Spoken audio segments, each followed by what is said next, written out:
News সত্যের পাশে সময়ের সুখবর নিয়ে এলো হামজা ফ্যাশন। হামজা ফ্যাশন, এখানে আপনি পাবেন মহিলাদের জন্য অত্যাধুনিক সাজ পোশাক, আছে কুর্তি, লেহেঙ্গা, শাড়ি, স্যুট, নকাব ইত্যাদি। আমাদের ঠিকানা Asansol GT road, eastern railway high স্কুলের বিপরীতে। তাহলে আর দেরি কেন, এবার পুজোতে আপনারা সবাই চলে আসুন হামজা ফ্যাশনে। ন্যায্য দামে নিয়ে যান আপনার পছন্দ মতো জিনিস। নিউজ সত্যের পাশে সময়ের মন্ত্রী মাননীয় প্রদীপ মজুমদার মহাশয় স্যার রয়েছেন যে শুক্রবার দুপুরে আসানসোলের তৃণমূল কংগ্রেসের দলীয় কার্যালয়ে আসানসোলের লোকসভা এলাকার ভুয়ো ভোটার তালিকা নিয়ে কাজের পর্যালোচনা করতে উপস্থিত হয়েছিলেন রাজ্যের মন্ত্রী প্রদীপ মজুমদার, তৃণমূল কংগ্রেসের পশ্চিম বর্ধমান জেলার সভাপতি নন্দনাথ চক্রবর্তী, তৃণমূল কংগ্রেসের জেলার সেন্টার ভি শিবদাসন দাসু, আসানসোল পৌর নিগমের mayor Bidhan Upadhyay, deputy mayor Abhijit ঘটক, মেয়র পরিষদের সদস্য গুরুদাস চ্যাটার্জি, বড় চেয়ারম্যান এবং জেলার মহিলা সভানেত্রী অসীমা চক্রবর্তী।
নিউজ সত্যের পাশে সময়ের গ্রিন আসানসোল, ক্লিন আসানসোল। আপনাদের শহর আসানসোলকে রাখুন সবুজ ও সতেজ, আর থাকুন সুস্থ ও স্বাস্থ্যবান, কারণ হেলথ ইজ ওয়েলথ। शहर आपका अपना है, इसे साफ रखना हमारा दायित्व है। দিনের পর দিন পরিবেশ দূষণ বেড়ে যাচ্ছে। এর কারণ শুধুমাত্র আমরাই এবং আমাদের অভ্যাস, যার কারণে আমরা নানান রকম রোগে আক্রান্ত হচ্ছি। তাই আপনার আশেপাশের এলাকা পরিষ্কার রাখুন এবং থাকুন সুস্থ। आसुसोल नगर निगम द्वारा जनहित में जारी।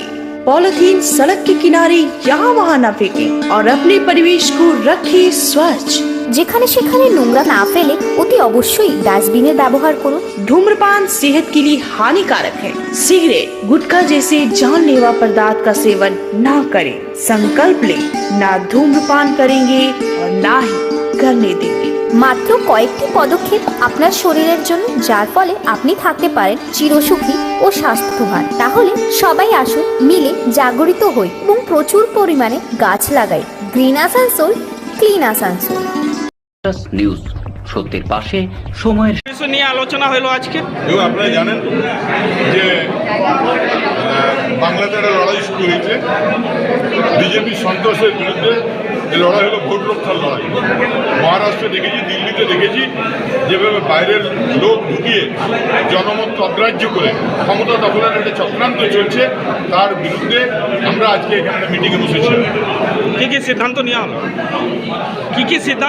হলো, কি কি বিষয়ে আলোচনা হলো? সিদ্ধান্তের কথা হলো সাংবাদিকদের মিষ্টি খাওয়া। নিউজ সত্যের পাশে সময়ের